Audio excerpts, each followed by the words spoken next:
Hello ஃபோக்ஸ், இன்றைக்கி நம்ம balloon மொழியை பற்றி தாங்க பார்க்க போகிறோம்.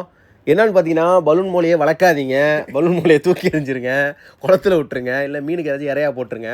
அந்த மாதிரி தான் சொல்லணும்னு தோணுது எனக்கு. அப்படின்னு பார்த்தீங்கன்னா நான் சொல்லவே மாட்டேங்க. பிகாஸ் உங்களுக்கு ஒரு 5 விஷயம் கொண்டு வந்திருக்கேன். அதை பற்றி தான் சொல்ல போகிறேன். ஃபர்ஸ்ட் நம்ம என்ன பார்க்க போகிறோம்னு பார்த்தீங்கன்னா, பலூன் மொழியோட லைஃப் ஸ்பேன் தான் பார்க்க போகிறோம். அது நல்லா நீங்கள் மெயின்டைன் பண்ணினா 1 to 3 வருஷம் நல்லாவே சூப்பராக வாழும். ரெண்டாவது என்னன்னு பார்த்தீங்கன்னா, ஒரு மெயிலுக்கு 2 ஃபீமேல் விட்டிங்கன்னா உங்கள் ப்ரீடிங் சக்ஸஸ் ஆகும். மூணாவது பார்த்தீங்கன்னா, பலூன் மொழி வந்து ஒரு 7 to 8 pH லெவல் தண்ணியில் வந்து நல்லாவே மெயின்டைன் ஆகும். நாலாவது விஷயம் பார்த்தீங்கன்னா, பலூன் மொழி வந்து ஒரு ஆம்னிவாரஸ். ஸோ அது வந்து பிளான்ட்டையும் சாப்பிடும். நம்ம பில்லட்ஸ் மாதிரி போட்டாலும் அந்த கருவாடு மாதிரி இருக்கிற தூளையும் சாப்பிடும். நீங்கள் மீன் வளர்க்குற ஹாபியில் புதுசாக இருந்தீங்கன்னா இந்த மீனை வாங்கி ட்ரை பண்ணுங்க. உங்களுக்கு நல்லாவே சூட்டபிள் ஆகும். ஸ்டார்டிங்ல நான் ஏன் அப்படி சொன்னேன்னு பார்த்தீங்கன்னா, நிறைய பேருக்கு இந்த மாதிரி மீன் வளர்க்க தெரியாம குளத்துல விட்டுறாங்க. இந்த மீன் குளத்துல விட்டாலும் சர்வை பண்ண இதுக்கு வாய்ப்பே கிடையாது. இது செத்து போயிடும்.